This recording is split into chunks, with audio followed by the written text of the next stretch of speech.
Good morning, everyone. Today we are going to be digging into figurative language again, more specifically how it can be used in our argumentative text. Now, hopefully you have been staying on top of the writing and you've picked a side to the prompt as to should the school day be lengthened by an hour.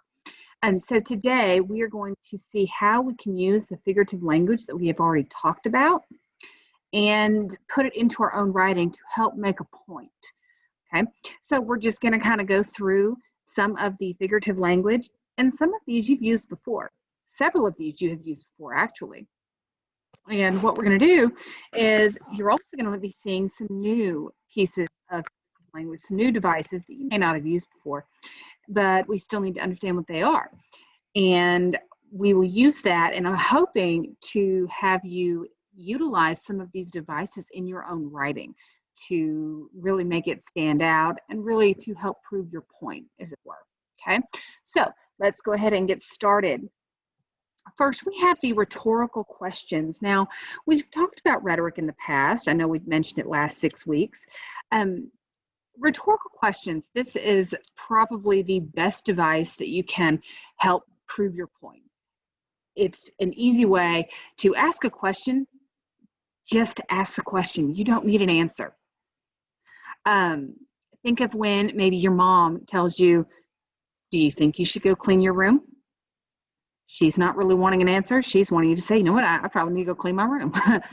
Okay, it is, these rhetorical questions are used to emphasize something that you as the writer and the readers probably already know. Okay, it's just to draw attention to it. So a good example that I gave you, and we might have all heard this from mom or dad. Do I look like a maid to you? No. That's one of those questions we don't answer. That's just to help prove your point. Okay. Moving on, we also have a metaphor, and we all know what metaphors are. We spent quite a bit of time working with metaphors and similes, as a matter of fact. Metaphors are great because it helps you to identify the word or phrase that is similar to what you're actually talking about, even though there's no relationship. There's just something similar about it. Okay, it is used to draw attention for the reader to a particular person, place, or thing. Okay, and it's going to highlight the similarities between the two, even though they're really not all that similar. Okay, so this book is impossible to read. Is it really impossible? No, it may just seem impossible. So having that metaphor there can help really bring attention to what you're wanting. Okay? And I have another new device that you may not have used before. You have a parallelism.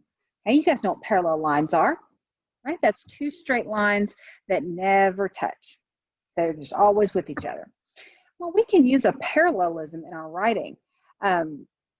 And that is a great way to find a parallel between the sentences, where you're going to use a similar structure or a construction of clauses or sentences right next to each other. So it's almost the same sentence, but it's not. Okay. So let me see. Right, there we go. There it is. So one of the good parallelisms that I have for you is we wanted to cook and to swim. So it's not a drawing a parallel with the whole sentence. We wanted to cook and to swim. So we have two words, the verb, and what we want to do. To cook, to swim. That is drawing our parallelism. It doesn't have to be fancy. Okay, and we're going to still practice with this as we go on. Okay, another one we have is irony. Now, I'm sure you've heard, well, that's ironic, or find the irony in this. Well, what is irony? It is a great way to provide an opposite meaning of what you're actually talking about. Okay, you can do this when you are trying to bring a little bit of humor to your argumentative essay. To help really let it connect with your reader. Okay, so a good example of something with irony. The teacher failed the test. Well, the teacher usually gives the test, so you wouldn't think that your teacher would fail the test. It can happen. Okay, it can. Okay, let's go on to another one. We've talked quite a bit about repetition. Repetition is one that you're going to really want to make use of for your argumentative essays. With the repetition, you could repeat just one word or maybe two words in a couple of sentences. That's repetition.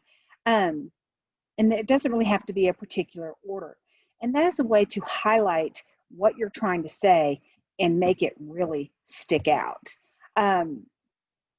So a good example, if it's worth doing, it's worth doing right. Well, I said it's worth doing twice. So I'm talking about it doing something, okay? We also have personification, and we have been talking about personification since the very beginning of the year. So I'm hoping this is just a quick review. Personification, as you remember, is describing something that is not human. It could be an animal, it could be a piece of furniture, it could be nature, and you are giving it the characteristics and abilities of human beings. Okay, you're going to make them look or act like they have human feelings and behavior. And this is a great way to make your narrative really stand out, and it's going to be interesting. It's going to help your reader remember what you're saying. Okay, it's a great way to help make your essay reader friendly. Okay, so good example, all this paperwork is swallowing me whole. Can paperwork swallow? No. By saying all of it is swallowing me whole, it's giving you an idea of how much paperwork I really have.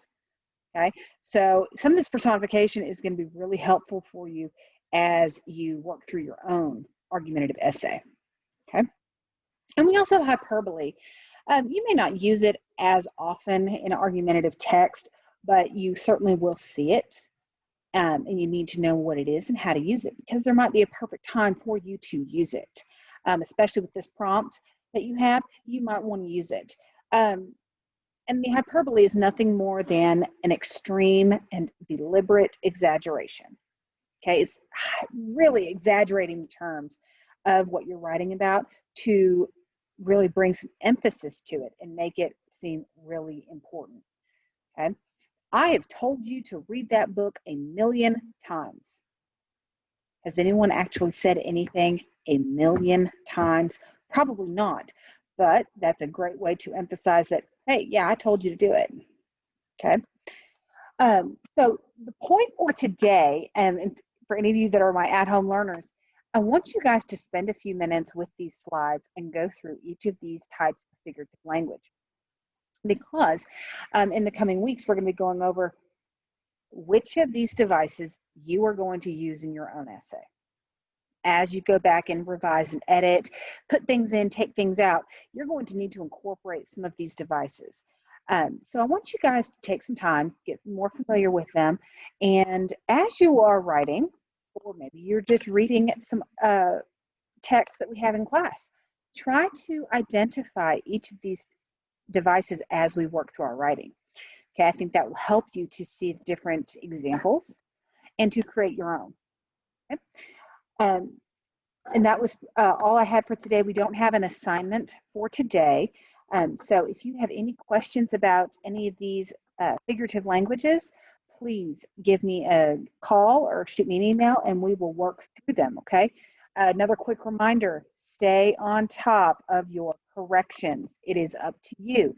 Even if you're at home, I give you a grade. If that grade is less than a 70, it's on you to make arrangements to correct that.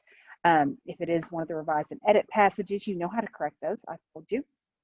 If it is a test, that needs to be done with me. So you're going to have to make arrangements to meet up with me and we can talk about it via Zoom. Any corrections, guys, it's on you. You know your grades, okay? And they are always up to date on Parent Portal. So if you have any questions, give me a call, okay? Have a great day, and I will see you guys in Zoom tomorrow.